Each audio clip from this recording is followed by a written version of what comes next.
મિત્રો, સ્ત્રીની ગરીબી જોઈ તમારી આંખોમાં પણ આંસુ આવી જશે. તો આ સ્ત્રી દુકાનદારને કહે છે કે ભાઈ 1 કિલો લોટ આપી દો. તો આ દુકાનદાર લોટ આપે છે અને સ્ત્રી પૂછે છે કે કેટલા રૂપિયા થયા. તો દુકાનદાર કહે છે કે 1 કિલો લોટના 40 રૂપિયા થયા. તો આ સ્ત્રી કહે છે કે મારી પાસે તો 20 જ રૂપિયા છે, બીજા 20 રૂપિયા હું તમને કાલે આપી દઈશ. તો આ દુકાનદાર કહે છે કે અમે કોઈને ઉધારે આપતા નથી. એટલે સ્ત્રી કહે છે કે ભાઈ મારે ઘરે નાના નાના બાળકો છે જે ભૂખ્યા છે, જો તમે લોટ નહીં આપો તો તેમને ભૂખ્યા પેટે સૂવું પડશે. તો પણ આ દુકાનદાર તેને લોટ આપવાની ના પાડી દે છે અને ઘરે જવાનું કહે છે. તો આ સ્ત્રી ઉદાસ થઈને ઘરે જવા લાગે છે. ત્યારે દુકાનદાર તેની પાછળ દોડીને આવે છે અને સ્ત્રીને કહે છે કે તમારે લોટ જોતો હોય તો મારા ઘરે આવવું પડશે.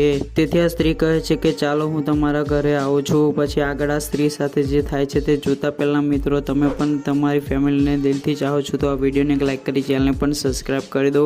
પછી આ દુકાનદાર સ્ત્રીને ઘરે લાવીને ખાવાનું ખવડાવે છે અને છોકરાઓ માટે પણ ખાવા માટે આપે છે.